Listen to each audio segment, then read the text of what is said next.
بسم الله الرحمن الرحيم. السلام عليكم ورحمة الله وبركاته.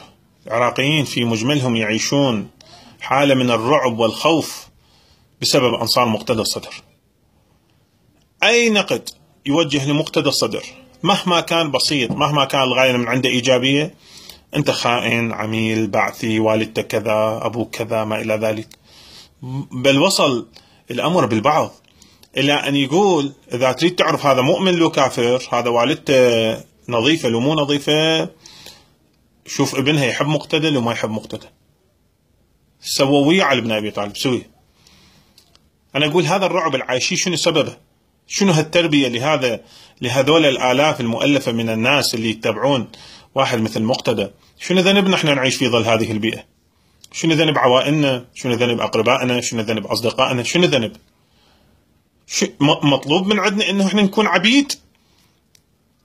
بشر حال حال الآخرين، يخطئ ويصيب، تصدى للشيء العام من حق الناس تنتقده. كافي. اسأل نفسك، هاي التربية اللي ربيتها لذولا جماعتك شنو نتاجها؟ شوف وين وصلت المجتمع، وين وصلت الناس. يصل بهؤلاء الحال قذف الأعراض والمحصنات، تجاوز، الكذب، القتل. على شنو ينقتل واحد لأنه انتقد واحد مثل مقتدى؟ المقتدى إله نبي؟ أنا ما أفهم. حتى الخالق العظيم الله سمح له بأنه يتناقش ويا إبليس، سمح له أن يتناقش معه وهو إبليس. شخص يخطئ ويصيب، تعارك ويا 2004 بال2004 ويا اياد علاوي وكان خائن وعميل امريكان، بعدين صالح بال2014 سوى يا حلف واعتبره واحد عابر للطائفيه. اذا يشتغل بالسياسه، ثوابته مصلحته. اتفق ويا المالكي بعد اول مره، بعدين انقلب على المالكي. المصلحه هي اللي تقتضي. الناس اللي ماتوا بالنجف ماتوا وهو صالح ويا اياد علاوي. نماذج اللي طرحتها للساحة نماذج يعني مخزية. شوفوا محمد صاحب الدراجي، شوف عواد العوادي، شوف هاي النمط البائس من الكلام اللي يطلقوه على العالم. مو كل الناس عبيد، مو كل الناس عبيد لازم يقدسون شخص. هذا الشخص حاله حال الآخرين. انتم نفسكم ايش قد انتقدتوا، ايش قد هجمتوا. شوفوا نفسكم ايش قد تنتقدون، ايش قد تتجاوزون على الآخرين. ما ناقشنا طولة عرضه إمكانيات الفنية، ما ناقشنا ناقشنا مواقفه، لا أكثر ولا أقل.